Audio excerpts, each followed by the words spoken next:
Well, late last year, a national magazine said Cincinnati was a must-visit city.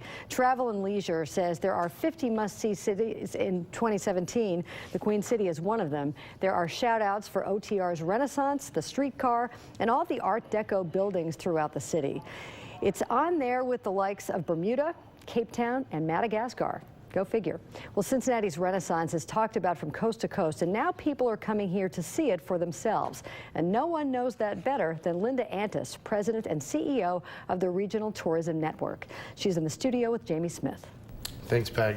Linda, thanks for joining us today. Happy to be here. So 2016 was a record-breaking year for RTN, right? It was. And when we say RTN, we mean our programs, but we also mean the hospitality industry was highly successful. And you just heard it in the story. We have all kinds of accolades, but you know, the Renaissance is unprecedented. Everyone feels it. It's palpable to a resident. Now we're also improving upon the amount of voice that we use to tell our story outside of the region, and that's a big part of our job. Our CincinnatiUSA.com website reached record peaks, 3.4 million visitors, and 70% of these people are from outside of our residential market, which is great. So people are aware, they read the stories. There are many people in our community who are working on these collective things with product and marketing. That's awesome. Now, you guys started a partnership with ArtsWave. Talk a little bit about that. Oh, I would love to. So what a wonderful opportunity we understood from some research that we've done on our destination assessment to understand where our opportunities are.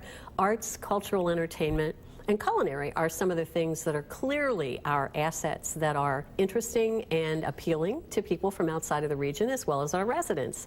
So several years ago, I went to ArtsWave and said, I'll tell you what, we'll invest a portion if you match it with some fundraising. And of course, they are the preeminent arts organization in the entire country. They're fundraisers, they're advocates, they're promoters of the arts.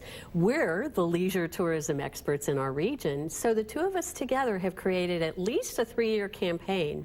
Our first year results were incredible.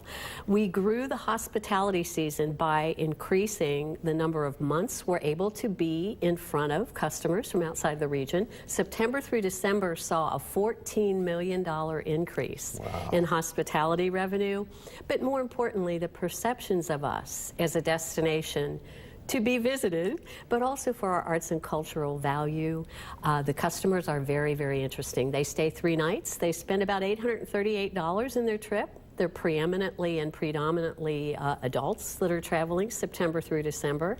So we've extended our year, but we're doing it with some of the things that we all know as residents are the real reasons that people love our destination. Oh, that's incredible. It's what an incredible story.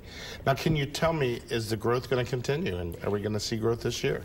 Yes, we will. Our industry says our growth will continue and that it will be driven primarily by leisure, simply because we've had about 6-7 years of good, strong, almost record-breaking growth as an industry since the economic downturn. But in our destination, we're very proud because our Renaissance goes on, the product continues to develop. We keep telling our story, people are interested, so we do expect to fight above our weight class and continue to grow. Well, the stories are great. I continue to love to experience it, and we'll have you on again to talk about that growth later this year. Thanks.